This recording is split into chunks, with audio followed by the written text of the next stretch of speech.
Ouais, Seigneur, merci pour ces moments, merci pour ta grâce, merci pour ta parole, Seigneur, qui est une lumière sur notre sentier et qui est vraiment utile pour nous aujourd'hui.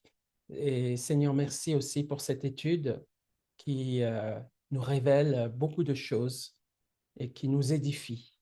Et je te prie, Seigneur, de bénir ces instants et de venir par le Saint-Esprit, s'il te plaît, Seigneur, nous inspirer et nous parler, nous édifier au travers de la personne de Jésus-Christ. Je te le demande, Seigneur. Amen. OK, alors, je vais très vite faire le résumé de ce qu'on avait vu la dernière fois pour juste rappeler, parce que on oublie vite, mais c'est bon de faire un rappel, quoi. Donc, nous étions par rapport à la vie, à la vie de Jésus, pardon. Donc, nous sommes en ce moment en train de parler de la Trinité. Et c'est un sujet d'actualité parce que c'est quelque chose qui est très controversé en ce moment. Et donc, ça tombe bien parce qu'on a parlé du Père. Aujourd'hui, on va continuer de parler du Fils, cette deuxième personne de la Trinité. On a vu concernant donc Jésus les particularités de Jésus.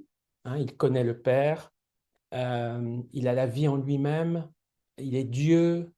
On a vu aussi son rôle dans la Trinité.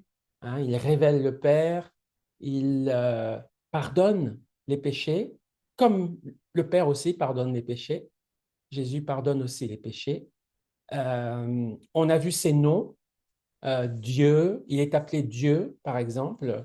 Dans Jean chapitre 20, Thomas lui dit, mon Seigneur et mon Dieu. Il est appelé aussi le Fils de Dieu. Il est appelé le Fils de l'homme, bien sûr, le Fils du Père, le Seigneur. Et dans l'Ancien Testament, on a vu que Jésus apparaissait dans l'Ancien Testament sous le nom de l'ange de l'Éternel, l'ange de l'Éternel.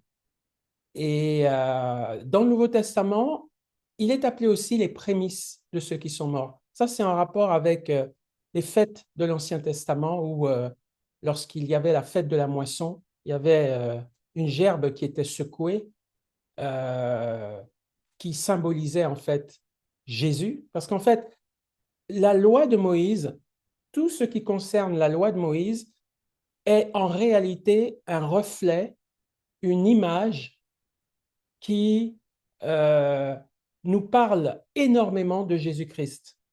Toutes les fêtes, euh, les sacrifices que les Hébreux faisaient dans le temple ou dans le tabernacle de Moïse, tout ça nous rappelle, sont des images de ce qui allait arriver après. Quand on sacrifiait un agneau, en fait, c'est le symbole de Jésus qui allait être sacrifié à notre place. Donc, tout ce qui concerne les lois de l'Ancien Testament ou les fêtes de l'Ancien Testament, de l'époque donc de Moïse, de la loi de Moïse, sont, sont en fait des images de la personne de Jésus-Christ. Et ainsi, les prémices de ces gerbes, de cette gerbe, c'est Jésus. Ça symbolise Jésus. Et puis, 50 jours après, les pains avec du levain et qui étaient cuits, après donc cette fête des prémices, cette gerbe, pardon, qui était secouée, qui symbolisait finalement la résurrection de Jésus. 50 jours après, on présentait des pains avec du levain et ça, on a vu que ça représentait l'Église. Parce que euh, aujourd'hui, enfin, à l'époque de Jésus, après sa résurrection, 50 jours après, il y a eu la Pentecôte. Et la Pentecôte, c'est la naissance de l'Église. Et l'Église est constituée de gens pécheurs, de gens qui ont encore le péché en eux, mais qui ont été rachetés par Dieu et qui sont en quelque sorte les premières personnes à connaître un début de, de régénération par la foi en Jésus-Christ. On est régénéré et on n'est plus, comment dirais-je, sous la colère de Dieu, on n'est plus condamné, on est régénéré, on reçoit comme preuve de cette régénération le Saint-Esprit. Donc on est en quelque sorte, nous aussi, des prémices de cette recréation que Dieu va faire pour effacer définitivement le péché de cette création. Donc voilà, Jésus s'est appelé les prémices de ceux qui sont morts, donc. Et puis là, on va voir l'œuvre de Jésus.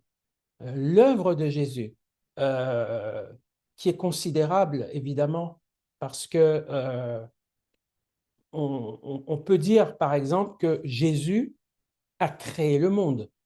Ça, c'est une première chose qu'on peut dire.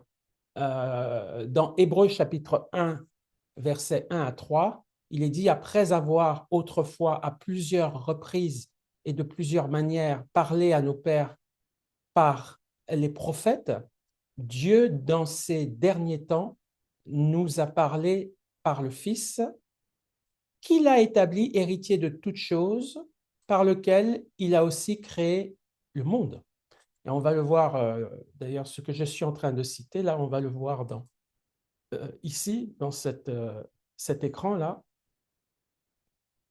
Donc, tout en bas de la feuille, là, c'est le verset que je viens de citer. Hein. Il est dit, Hébreux chapitre 1, verset 3, donc que Jésus a créé le monde.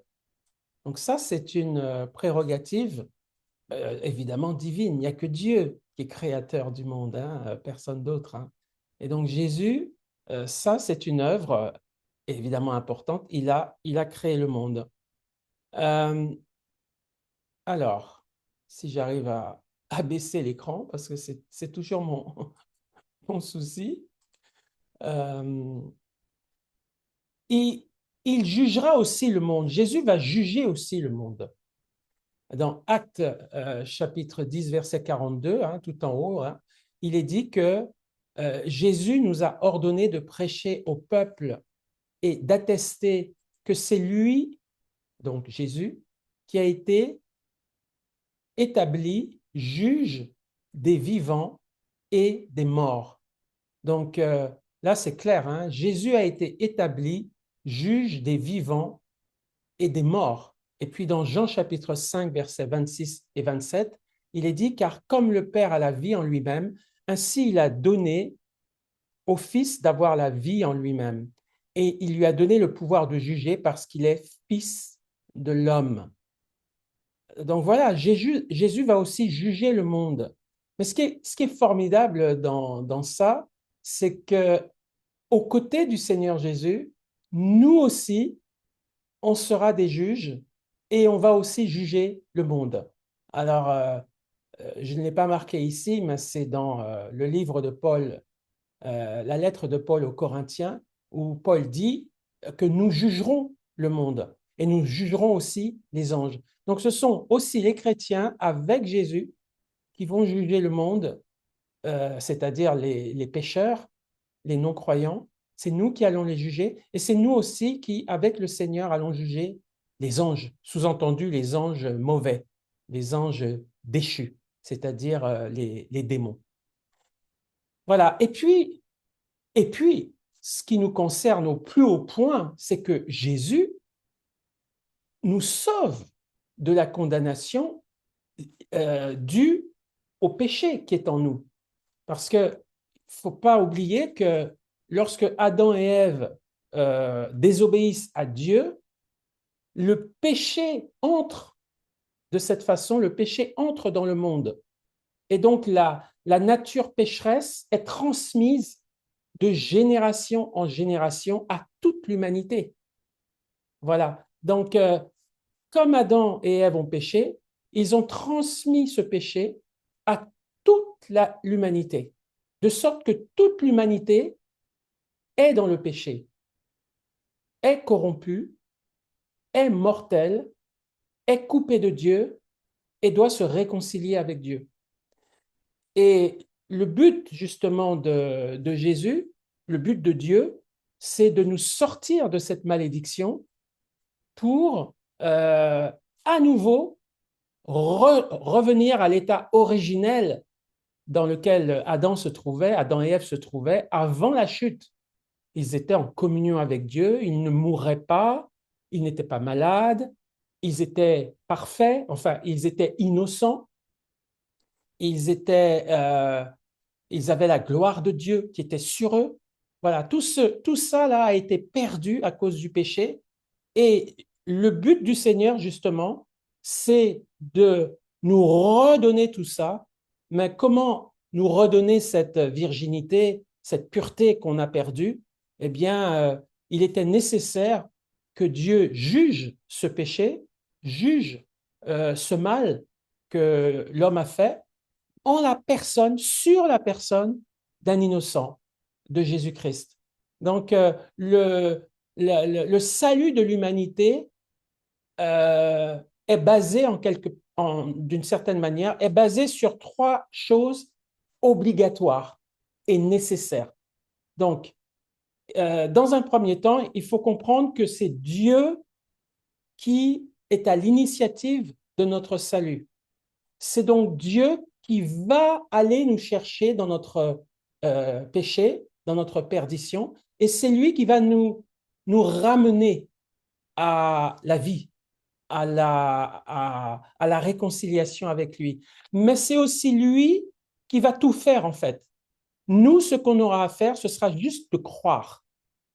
Mais c'est Dieu qui va faire le travail. Nous, ce que Dieu nous demande, c'est de renoncer à nous-mêmes et de croire dans ce travail que Dieu va faire pour nous sauver. C'est ça, en fait, l'évangile. Et pour ça, il y a trois choses qui doivent se passer. D'abord, Dieu sera le sauveur. Hein, ce n'est pas nous qui allons nous sauver nous-mêmes. Sinon, Dieu n'est pas appelé sauveur. Hein. Si moi, je me sauve moi-même, c'est moi le sauveur, c'est plus Dieu. Or, Dieu est appelé le sauveur, particulièrement dans Ésaïe, par exemple, ou même dans le Nouveau Testament, il est dit la gloire de notre grand Dieu est sauveur, Jésus-Christ. Donc, Dieu est sauveur. C'est lui qui va nous sauver. Et c'est lui le sauveur. Donc, si c'est lui le sauveur, c'est pas moi, c'est pas toi, c'est pas nous. C'est lui qui sauve.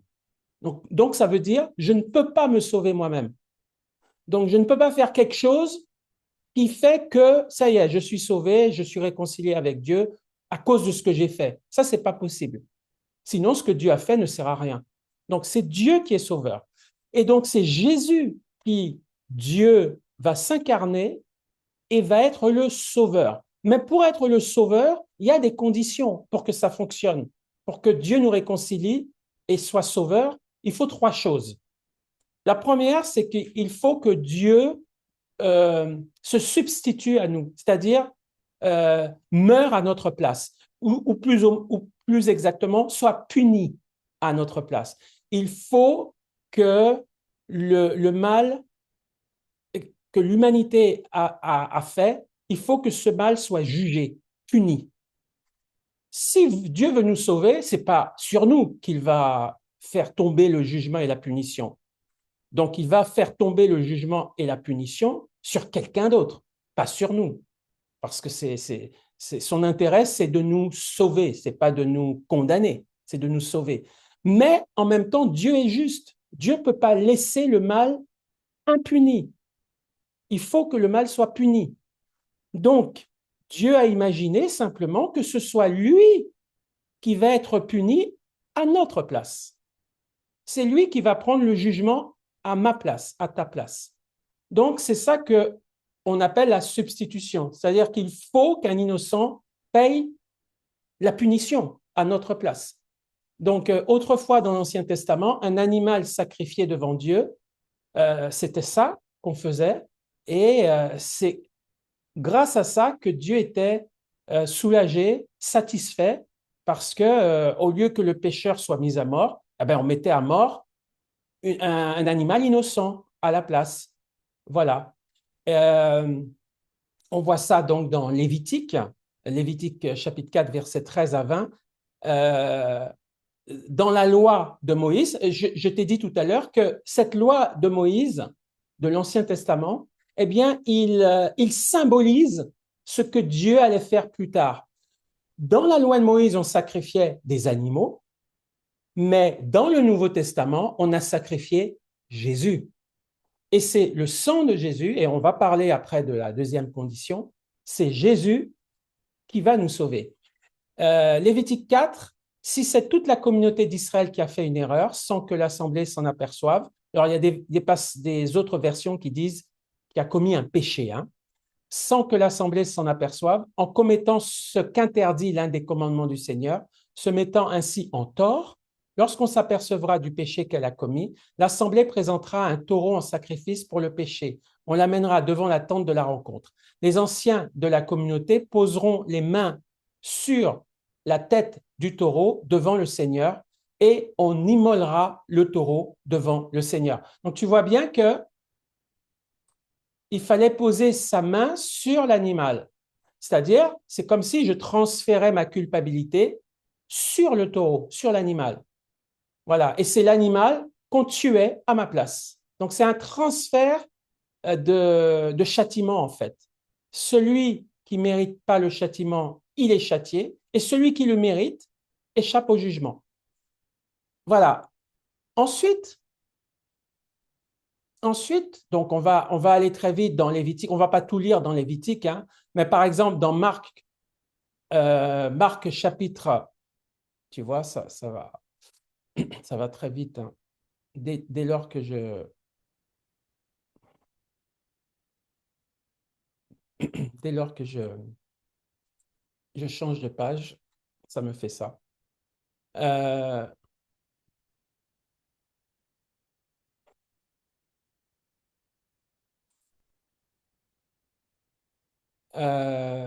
dans Marc, je disais, hein, dans Marc chapitre 10, verset 45, car le Fils de l'homme est venu non pour être servi, mais pour servir et donner sa vie comme la rançon de plusieurs. Voilà, le Fils de l'homme, c'est Jésus, hein. Il est le représentant de l'humanité devant Dieu, hein. C'est pour ça qu'on l'appelle le Fils de l'homme. Donc c'est Jésus lui-même qui parle là et qui dit que moi, le Fils de l'homme, je suis venu non pour être servi, mais pour servir et surtout pour donner ma vie comme la rançon de plusieurs. Tu vois, il y a le mot rançon, hein, là-dedans. Donc une rançon, c'est quelqu'un qui paye pour qu'une autre personne sorte de prison et qui paye à la place de cette personne. Donc, si toi, tu payes ma rançon, ben, c'est plus à moi de la payer. C'est toi qui l'as payé pour moi. Mais tu ne peux pas être en prison et payer une rançon. Tu dois être quelqu'un qui n'est pas condamné, qui est libre. Donc, quelqu'un de libre peut payer une rançon pour moi. Et à ce moment-là, moi, je sors de prison. Mais ce n'est pas moi qui ai payé, c'est toi qui as payé. Et c'est ce que Jésus a fait, hein. Jésus a payé pour nous parce que lui était libre du péché. Il n'a jamais péché. Donc, il a payé pour nous afin que nous soyons libérés du péché. Romains 5, verset 8, mais Dieu prouve son amour envers nous en ce que lorsque nous étions encore des pécheurs, Christ est mort pour nous. Voilà. Ça, c'est la première condition. Il faut que quelqu'un d'autre paye, il faut une substitution, que quelqu'un prenne la place de quelqu'un d'autre. C'est ce que Jésus a fait. Deuxième condition, pour qu'on soit réconcilié avec Dieu, il faut que du sang soit versé. Il faut que quelqu'un meure, et pas seulement que quelqu'un meure, il faut que quelqu'un meure en se vidant de son sang. C'est très important. C'est la raison pour laquelle, lorsque Jésus est mort sur la croix, rappelle-toi, euh, un des soldats a percé le côté du Seigneur Jésus sur la croix et du sang est sorti. Du sang et de l'eau est sorti du corps du Seigneur. Et puis, lorsqu'il a été crucifié, les clous, quand ils sont rentrés dans la main et dans les pieds, on fait jaillir du sang. Donc, c'est très important que la mort soit constatée, mais que le sang aussi soit versé. Parce que le sang, c'est le symbole de la vie. Et donc, un innocent a donné sa vie en versant son sang pour que d'autres soient épargnés, c'est-à-dire nous, hein. on ne va pas relire le Lévitique, mais on va peut-être lire, oui, on va lire juste le passage ici. Le prêtre trempera son doigt dans le sang et il en fera 7 fois l'aspersion devant le Seigneur en face du voile. Ça veut dire que, alors, le prêtre qui a reçu l'onction apportera du sang du taureau dans la tente de la rencontre. Le prêtre trempera son doigt dans le sang et il en fera 7 fois l'aspersion devant le Seigneur en face du voile. Donc, il fallait que le taureau soit saigné. Et il fallait que le sang du taureau, soit pris et que ce sang soit aspergé devant le Seigneur. Et là, Dieu prenait en compte ce sacrifice. Tant que Dieu ne voyait pas le sang de la victime, il n'y avait pas le sacrifice n'était pas accepté vraiment. C'est pour ça que Jésus a versé du sang lorsqu'il est mort. Ça prouve aussi que Dieu a accepté la mort de Jésus parce que son sang a coulé. Voilà. Donc, il est très important que le sang soit versé pour qu'il y ait pardon. D'ailleurs, dans Hébreu ici, tu vois avec moi plus bas dans le texte, il est dit ici dans le texte plus bas, Hébreu 9, verset 22, et presque tout, d'après la loi, est purifié avec du sang. Et sans effusion de sang, il n'y a pas de pardon. Donc, il était très important que Jésus aussi, en mourant, verse son sang pour qu'on obtienne ce pardon. Matthieu 26, verset 28, Jésus prit ensuite une coupe et après avoir rendu grâce, il la leur donna en disant, buvez-en tous, car ceci est mon sang, le sang de l'alliance, qui est répandu pour plusieurs, pour le pardon des péchés ou la rémission des péchés. Donc, il fallait que son sang soit versé parce que c'est par ce sang de Jésus versé qu'il y a pardon des péchés. Et si Jésus n'avait pas versé son sang, il n'y aurait pas eu pardon. Donc, c'est très important la notion de sang versé pour l'obtention du pardon de Dieu. Voilà. Et puis, évidemment, la troisième caractéristique pour une réconciliation, c'est ce qui résulte de ce sang versé. C'est le pardon. Justement, c'est le pardon. Le pardon. On a vu ici dans Lévitique 4, 13 à 20, si on continue, il est dit ici, il fera pour ce taureau comme pour le taureau du sacrifice pour le péché. Il fera de même, ainsi, tu vois, ainsi le prêtre ou le souverain sacrificateur fera sur eux l'expiation et il leur sera pardonné. Donc, la finalité de cela, c'est qu'on obtient le pardon. Et tu vois, le pardon qu'on obtient de Dieu, il n'a pas été la conséquence d'une action qu'on a faite. Tu vois, personne n'a rien fait là. Celui qui a posé ses mains sur l'animal pour être pardonné, ou celui qui croit en Jésus pour être pardonné, il n'a rien fait. C'est Jésus qui a tout fait. C'est Jésus qui est mort à notre place. C'est Jésus qui a versé son sang. C'est Jésus qui est juste et qui a pris sur lui le châtiment que nous, on méritait. Mais nous, on n'a rien fait pour mériter ça. Et surtout, on n'a rien fait. On n'a rien fait. On n'a fait aucune action. On a juste cru. C'est ça. Dieu nous demande de croire. Parce que, attention, ce n'est pas nous qui nous sauvons nous-mêmes. Ce n'est pas nous les sauveurs. C'est Dieu qui est sauveur. C'est Dieu qui est la victime qui est morte à notre place. Donc, c'est lui le sauveur, ce n'est pas nous. Donc, si on n'est pas sauveur, ça veut dire qu'on ne peut rien faire pour être sauvé.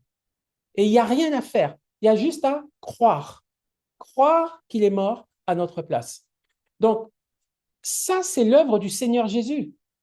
Et si on reprend donc l'ensemble de ces trois éléments, donc le sang versé. Alors, avant le sang versé, je disais tout à l'heure, la substitution, c'est-à-dire quelqu'un qui prend ma place, ensuite quelqu'un qui meurt à ma place et qui verse son sang, c'est Jésus, et troisièmement, le résultat de ça, je suis pardonné. C'est ça l'œuvre principale du salut de Dieu. La véritable œuvre de salut, c'est ça. C'est rien d'autre que ça. Et il n'y a rien à ajouter à ça, et il n'y a rien à retrancher à ça. Il faut surtout rien ajouter à ça. Parce que si on ajoute quelque chose là, ça veut dire que on est un petit peu les instruments de notre propre salut. On a fait quelque chose. On n'a rien à ajouter. Jésus a tout fait. D'ailleurs, lorsque Jésus meurt sur la croix, qu'est-ce qu'il dit? Il dit, tout est accompli. Quand il baisse la tête et qu'il meurt, il dit, tout est accompli. Sous-entendu, n'ajoutez rien. C'est moi qui ai fait l'œuvre, elle est parfaite, et si vous croyez en ce que j'ai fait pour vous, vous serez pardonné. Donc, vous n'avez rien à faire, vous. Le problème, c'est qu'aujourd'hui, les religions du monde entier, ils rejettent ce pardon de Dieu qui est gratuit et ils font des choses. Ils vont à Lourdes, ils vont à la Mecque, ils font 7 fois des prières, ils attendent que le sang coule sur leurs genoux, ils font plein de choses en pensant que plus ils font des choses, plus ils seront sauvés. Et ils font erreur. Il n'y a rien à faire là. Il y a à se repentir de son péché et à croire en ce que Dieu a fait, en ce que Jésus a fait pour nous. Voilà, c'est extrêmement important de comprendre la manière dont Dieu nous sauve. La Bible dit d'ailleurs que c'est par la grâce que vous êtes sauvés, par le moyen de la foi, et cela ne vient pas de vous, c'est le don de Dieu. Voilà. Alors, aujourd'hui, donc, Jésus, par son sang versé, donne l'occasion à ceux qui croient en lui de recevoir le pardon de Dieu. Et le pardon de Dieu, il est gratuit. Il n'y a rien à faire. Et ça, c'est très compliqué pour les hommes. Les hommes veulent toujours faire quelque chose. Ils se disent, ah, il faut que je fasse quelque chose pour être pardonné. Et ils essayent de... Non, non. Il y a demander pardon à Dieu et recevoir ce pardon en croyant en Jésus qui est mort à ma place finalement, qui a payé à ma place. Matthieu 26, verset 28, alors on l'a lu déjà, Luc 19, verset 10, car le Fils de l'homme est venu chercher et sauver ce qui était perdu, on l'a aussi lu. Et Hébreux 5, verset 9, et qui, en parlant de Jésus, après avoir été élevé à la perfection, est devenu pour tous ceux qui lui obéissent l'auteur d'un salut éternel. Et obéir à Jésus, c'est croire que Jésus est mort à ma place. C'est ça, obéir à Jésus. C'est pas de faire quelque chose, c'est de croire qu'il est mort à ma place. Et ça, Jésus dit que il est devenu, pour tous ceux qui lui obéissent, l'auteur d'un salut éternel. Et là, le pardon, il est définitif, il est éternel. Voilà. Donc ça, c'est extrêmement important à comprendre. Ensuite, je passe à la page suivante. Il y a d'autres versets, donc je ne vais pas tout lire. Peut-être on peut lire Romains chapitre 8, verset 1. Il n'y a donc maintenant aucune condamnation pour ceux qui sont en Jésus-Christ. Il n'y a aucune condamnation pour ceux qui sont en Jésus-Christ. Et puis, plus haut, on l'avait lu, on en avait parlé tout à l'heure,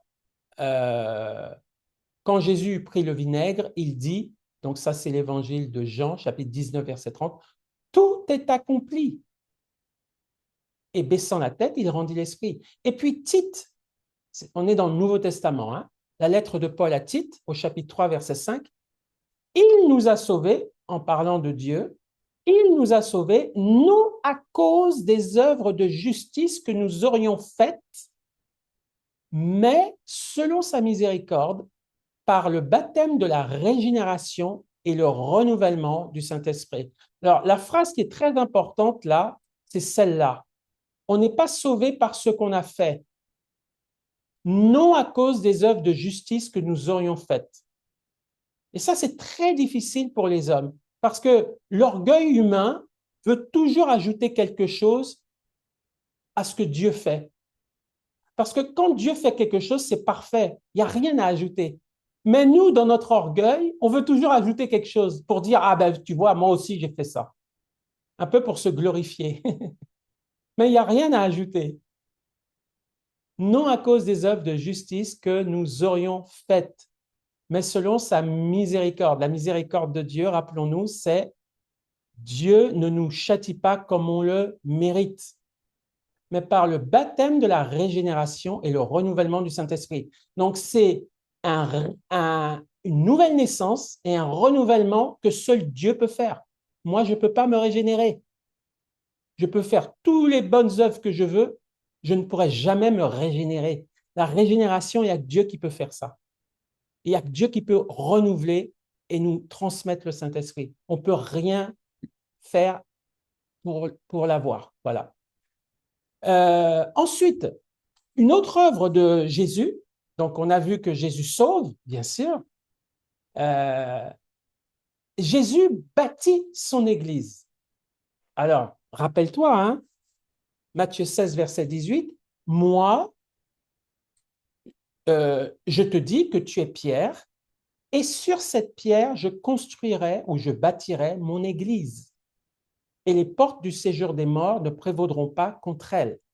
Donc ça veut dire que Jésus est celui qui bâtit, qui construit l'Église. Qu'est-ce que l'Église? L'Église, ce n'est pas un bâtiment, ce n'est pas un immeuble, c'est l'ensemble de tous les croyants en Jésus-Christ. C'est ça l'Église. Ce sont des personnes, ce sont des individus. Ce n'est pas des pierres, ce n'est pas du béton. Ce sont des individus, des personnes. Et c'est l'ensemble de toutes les personnes qui ont reçu le pardon de Dieu à la manière dont on a parlé tout à l'heure. Ce sont ces gens-là qui constituent l'Église. Ce sont des gens, ce n'est pas un bâtiment. Il faut bien comprendre ça. Et cette phrase dans Matthieu 16, verset 18, « Moi, je te dis que tu es Pierre, et sur cette pierre, je construirai mon Église. » Tu vois, le paradoxe dans ce passage, c'est que lorsque Jésus s'adresse à l'apôtre Pierre, hein, le texte ici a été écrit en grec. Lorsque Jésus dit à l'apôtre Pierre, « Je te dis que tu es Pierre », Jésus emploie le mot « Pétros » en grec. Pétros. Pétros veut dire caillou, petite pierre, caillou. Mais après, lorsque Jésus dit « Et sur cette Pétra, sur cette pierre, Pétra, je construirai mon église », c'est pas le même mot. C'est le mot Pétra. Pétra veut dire bloc, un roc, un énorme rocher. Donc, ce n'est pas le même mot. Donc, c'est pas l'apôtre Pierre, là, sur cette pierre. Donc, on a fait une confusion, là. On a prétendu que Pierre était le successeur de Christ à cause de cette phrase. Mais le deuxième mot, Pierre, là, ce n'est pas le premier en grec. C'est un autre mot. Donc, l'Église n'est pas bâtie, enfin, n'est pas fondée, selon ce verset, n'est pas fondée sur l'apôtre Pierre. Il est fondé sur Pétra. Et Pétra, c'est qui? La Bible dit souvent que Jésus est la pierre angulaire, le bloc. Quand on bâtit un building, on pose des fondations de grosses pierres. Là, c'est une grosse pierre. C'est Jésus qui est cette grosse pierre. Certains pensent aussi que c'est sa déclaration, mais ce n'est pas l'apôtre Pierre en tout cas. Hein? Donc ça, c'est Jésus qui est ce roc sur lequel l'Église est construite. Et puis, c'est Jésus qui construit l'Église, puisqu'il dit lui-même, je construirai mon Église. Donc, ce n'est pas un humain qui construit l'Église, c'est Jésus. Et qu'est-ce que Jésus construit? Il n'est pas en train de dire qu'il construit des bâtiments de briques. Il est en train de dire qu'il construit des personnes. Jésus construit des personnes. Et Jésus va placer ces personnes dans son corps mystique, qui est l'Église, de manière à édifier les uns et les autres.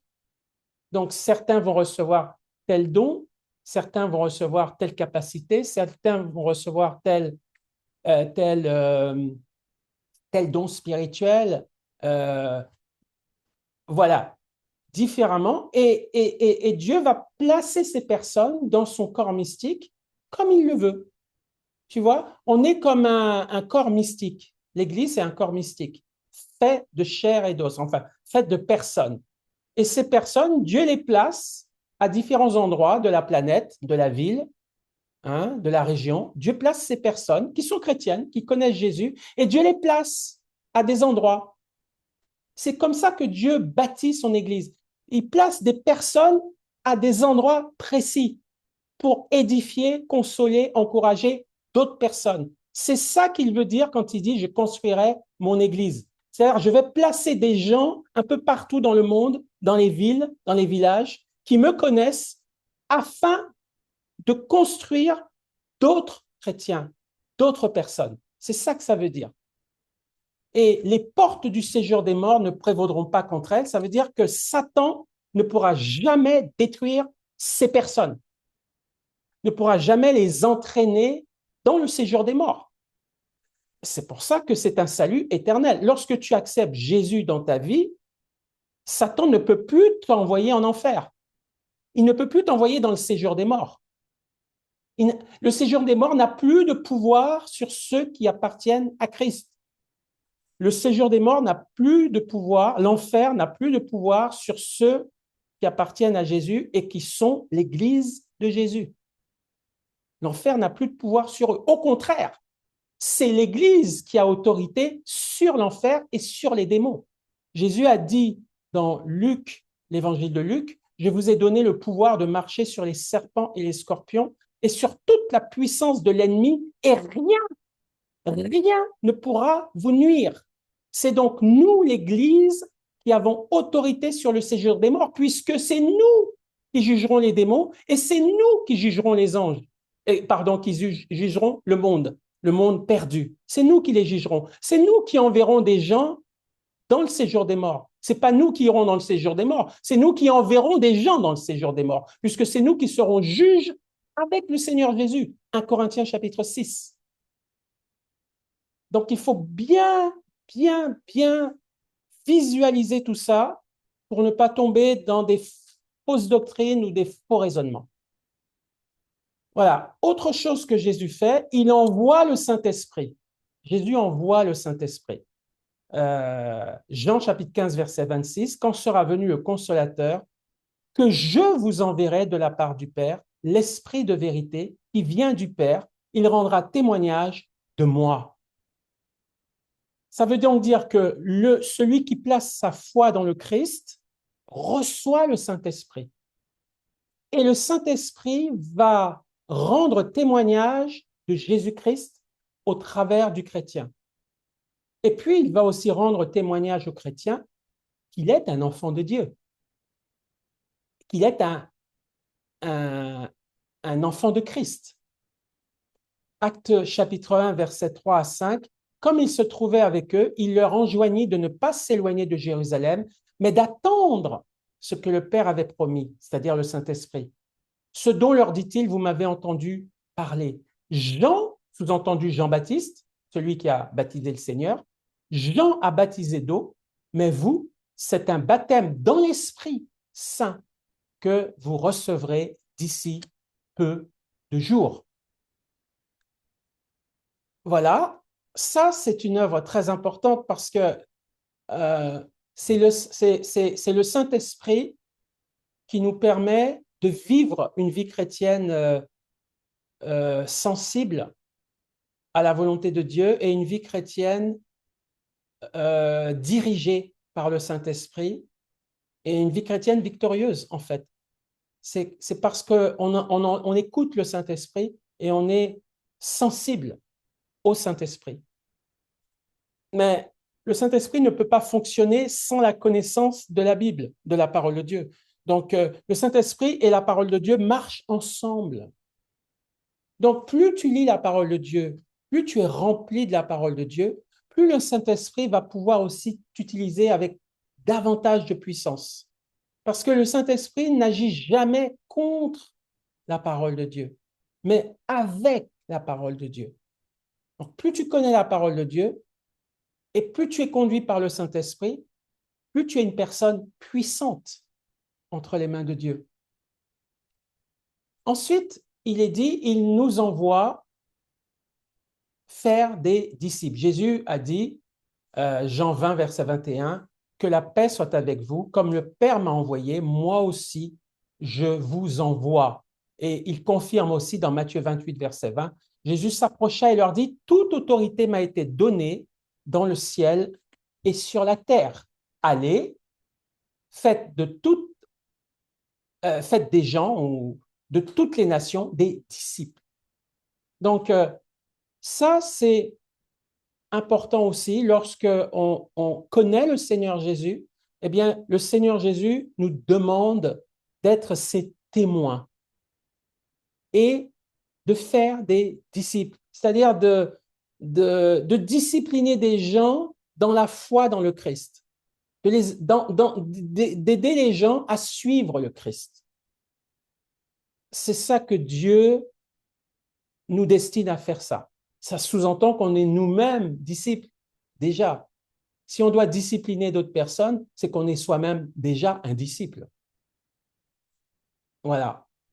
Et d'ailleurs, il est dit, il nous demande d'être ses témoins. Acte 1, verset 8, donc d'être ses disciples d'abord.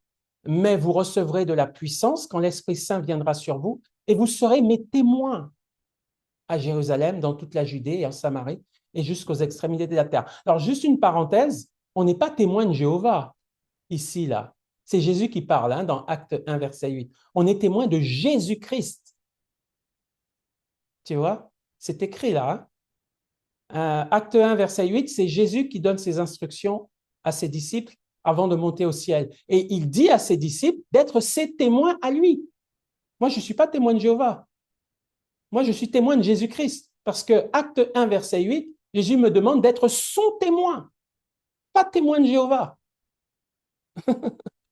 Donc ça c'est très, très important. On est témoin du Christ, pas de Jéhovah. Alors,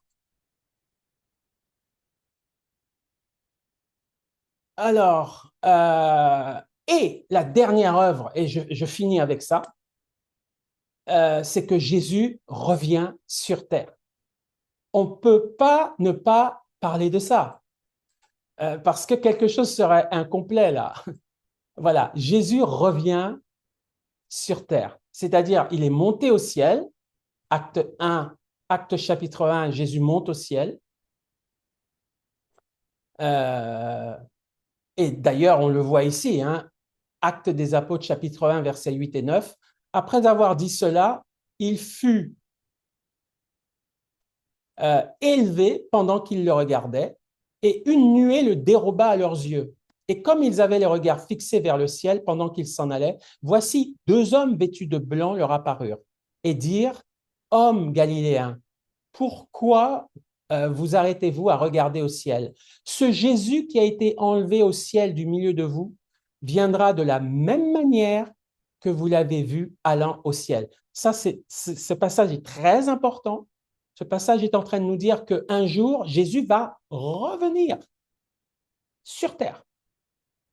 C'est clair. Et on voit un autre passage, cette fois-ci dans l'Ancien Testament, l'avant-dernier livre d'ailleurs de l'Ancien Testament, parce que l'Ancien Testament a 39 livres, et ça c'est le 38e livre hein, de l'Ancien Testament, dans le livre du prophète Zacharie, voici, le jour de l'Éternel arrive, et tes dépouilles seront partagées au milieu de toi. Je rassemblerai toutes les nations pour qu'elles attaquent Jérusalem. La ville sera prise, les maisons seront pillées et les femmes violées. La moitié de la ville ira en captivité, mais le reste du peuple ne sera pas exterminé de la ville. L'Éternel paraîtra et il combattra ces nations. Donc déjà là, on voit que là, on est à la fin des temps.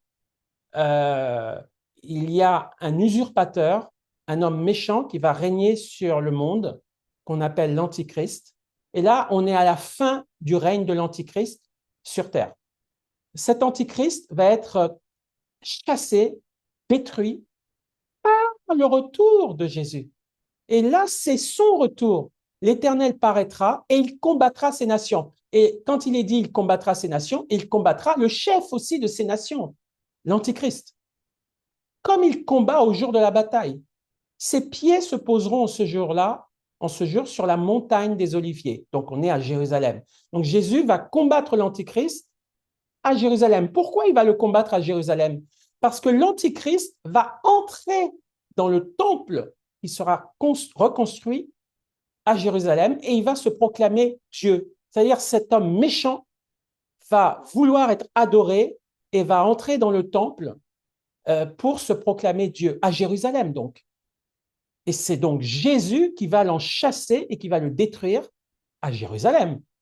Puisque la montagne des Oliviers, on est dans Jérusalem. La montagne des Oliviers, c'est à Jérusalem. Voilà, qui est vis-à-vis de Jérusalem. Voilà, c'est clair, du côté de l'Orient. La montagne des Oliviers se fondera par le milieu à l'Orient et à l'Occident, et il se formera une très grande vallée. Une moitié de la montagne reculera vers le septentrion, c'est-à-dire le nord, et une moitié vers le midi, c'est-à-dire le sud.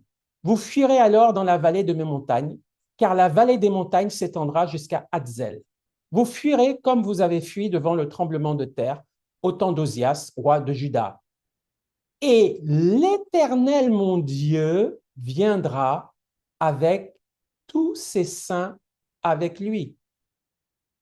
Et l'Éternel, mon Dieu, viendra et tous ses saints avec lui. Les saints, c'est qui? C'est nous. Donc, nous allons revenir du ciel avec Jésus à Jérusalem et sur la terre pour régner avec Jésus pendant 1000 ans. Ça, c'est une consolation à ne pas oublier. Voilà. Matthieu 16, verset 27, car le Fils de l'homme doit venir dans la gloire de son Père avec ses anges. Et alors, il rendra à chacun selon ses œuvres. Donc, Jésus lui-même, qui parle là, confirme qu'il doit revenir, puisqu'il le dit lui-même ici. Et puis, dans Marc chapitre 14, verset 62, Jésus répondit, « Je le suis ».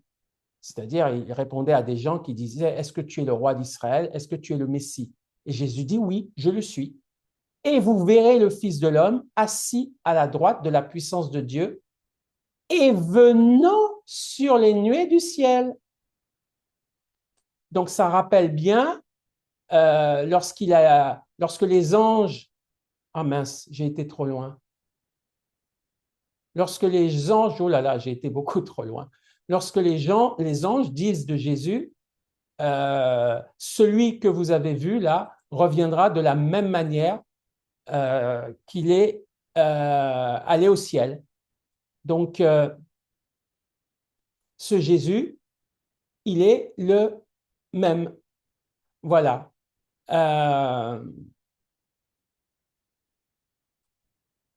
Ce Jésus qui a été enlevé au ciel du milieu de vous viendra de la même manière que vous l'avez vu allant au ciel.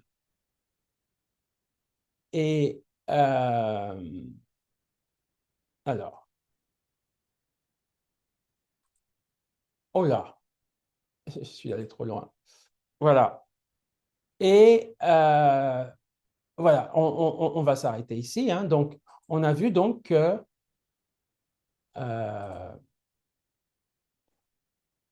la dernière œuvre, si je puis dire, parmi les œuvres du Seigneur, la dernière œuvre, c'est son retour. Enfin, une de ses dernières œuvres. Ce sera son retour. Alors, Jésus est venu de manière humble. Il est né dans une étable. Il est né comme un petit enfant, un bébé. Il a grandi. Il a vécu. Il a eu un ministère de 3 ans et demi.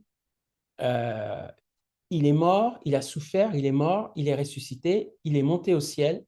Mais une des dernières œuvres qu'il va faire, il va revenir. Il va revenir, mais il va revenir avec nous. Il va revenir avec nous euh, et il va terrasser l'Antichrist et il va poser ses pieds sur le mont des Oliviers à Jérusalem et nous régnerons avec Jésus, donc nous régnerons 1000 ans. Euh, Après, donc, on verra plus loin qu'est-ce qui se passe pour nous après ces 1000 ans. Mais en tout cas, Jésus reviendra pour régner 1000 ans avec nous. Il le dit aussi dans Jean chapitre 14, verset 3. Il dit, quand je me serai allé et que je vous aurai préparé une place, je reviendrai et je vous prendrai avec moi, afin que là où je suis, vous y soyez aussi. Donc, il reprend la même vérité ici, je reviendrai. Et puis, pour finir, dans Apocalypse chapitre 20, versets 4 à 6, en parlant de Jésus et de nous, et ils régnèrent avec Christ pendant 1000 ans.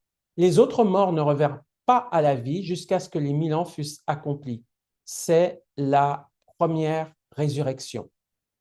Heureux et saints ceux qui ont part à la première résurrection. La seconde mort n'a pas de pouvoir sur eux, mais ils seront sacrificateurs de Dieu et de Christ, et ils régneront avec lui pendant 1000 ans. Donc, si Jésus va régner 1000 ans sur cette terre, où nous sommes là aujourd'hui, c'est qu'il va revenir, forcément.